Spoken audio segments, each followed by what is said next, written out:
Assalamualaikum warahmatullahi wabarakatuh. Perkenalkan nama saya Agung Saifullah, 2018-11-173, praktikum mikroprosesor dari kelompok 7A. Jadi pada video kali ini saya akan menjelaskan tentang modul 5 praktikum mikroprosesor. Baik, tanpa berlama-lama kita akan mulainya. Sebelumnya kita akan masuk ke dasar-dasar dulu.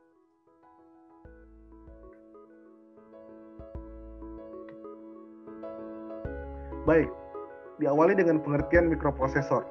Jadi, pengertian mikroprosesor adalah sebuah komponen rangkaian elektronik terpadu yang terdiri dari rangkaian aritmatik, logik, dan kontrol yang diperlukan untuk menjalankan fungsi sebuah CPU atau Central Processing Unit dari sebuah komputer digital. Yang berikutnya itu ada sejarah mikroprosesor. Jadi, mikroprosesor adalah IC atau Integrated Circuit yang digunakan sebagai otak atau pengolah utama dalam sebuah sistem komputer mikroprosesor. Jadi mikroprosesor ini merupakan hasil dari pertumbuhan semikonduktor. Jadi prosesor adalah chip yang sering disebut mikroprosesor yang sekarang ukurannya mencapai gigahertz. Dulu itu masih mencapai megabit bahkan kilobyte. Dan ukuran tersebut adalah hitungan kecepatan prosesor dalam pencegahan data atau informasi. Merek prosesor yang beredar sekarang ada AMD, Apple, Circuit, VIA, dan lain-lain.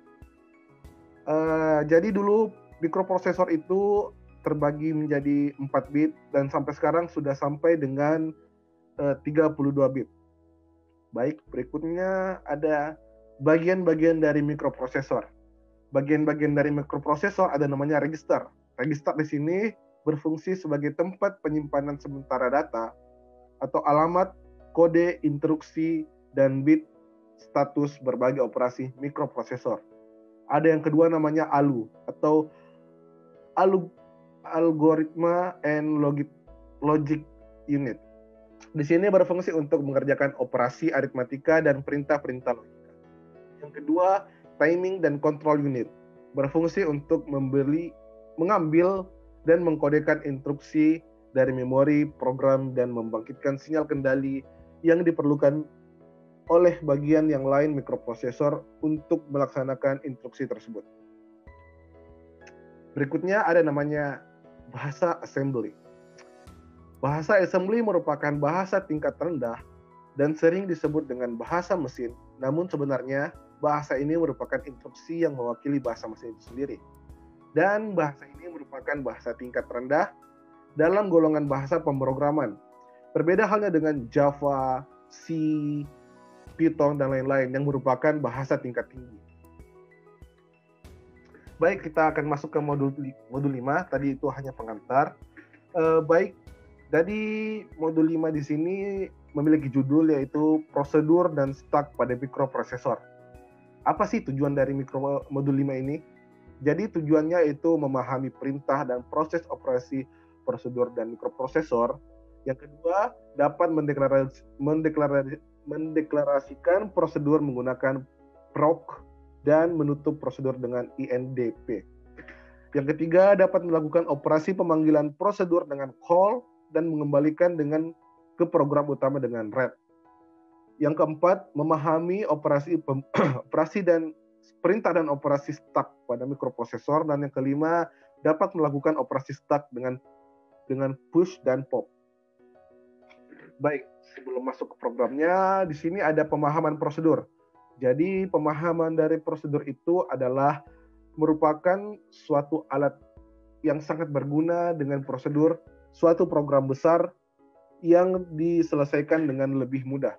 Proses pencarian kesalahan pun akan lebih mudah bila digunakan prosedur. Jadi prosedur ini diidentifikasikan dengan nama, diikuti dengan baris tugas yang dikerjakan oleh prosedur. Akhir dari prosedur ditunjukkan dengan pernyataan atau pengembalian.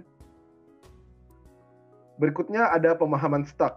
Jadi pemahaman stack di sini bila diterjemahkan secara bebas itu adalah stack merupakan artinya tumpukan. Stack adalah bagian memori yang digunakan untuk menyimpan nilai dari suatu register untuk sementara. Operasi pada assembler yang langsung digunakan stack, misalkan perintah push dan pop. Dan di sini ada penggunaan stack. Penggunaan stack ini dapat kita bayangkan sebagai sebuah tabung yang panjang. Sedangkan nilai pada register kita bayangkan sebagai berbentuk koin yang dapat dimasukkan ke dalam tabung tersebut. Dan operasi stack menggunakan prinsip LIFD atau last in first out. Artinya itu data terakhir yang disampaikan akan dikeluarkan terlebih dahulu. Dan data yang disimpan adalah data dari register 16 bit, AX, BX, CX, dan DX. Atau dalam arti besarnya, tiap penyimpanan sebesar 2 byte, data bisa ditampung pada register adalah sebanyak 64 kilobyte. Dan di sini saya akan menjelaskan sedikit tentang jenis-jenis dari stack. Itu ada namanya stack addressing. Stack addressing ini merupakan suatu metode pengalamatan yang alamat efektifnya atau alamat yang dituju ditentukan oleh isi pointer atau SP, stack pointer maksud saya, jadi alamat yang dituju. Sedangkan SP ini, stack pointer yang tadi, adalah sebuah register atau alamat register yang terletak di dalam mikroprosesor dan digunakan untuk menyimpan sebuah alamat berikut. TOS maksud saya, adalah top of stack dari stack RAM yang dapat diisi. Berikutnya ada stack RAM, merupakan suatu memori baca tulis atau RAM yang pada umumnya terletak di luar mikroprosesor. Stack RAM digunakan untuk menyimpan data informasi penting, misalnya isi akumulator, isi indeks, isi register, status register dalam operasi yang menggunakan SP. Baik, berikut ini adalah program yang pertama, di mana program yang pertama ini hampir mirip dengan modul 1, di mana kita menggunakan call atau memanggil ini menggunakan cetak karakter yang dimana registernya itu menuliskan S, jadi yang muncul juga akan keluarnya S. Dan yang program kedua ini adalah menuliskan aku suka praktikum mikro.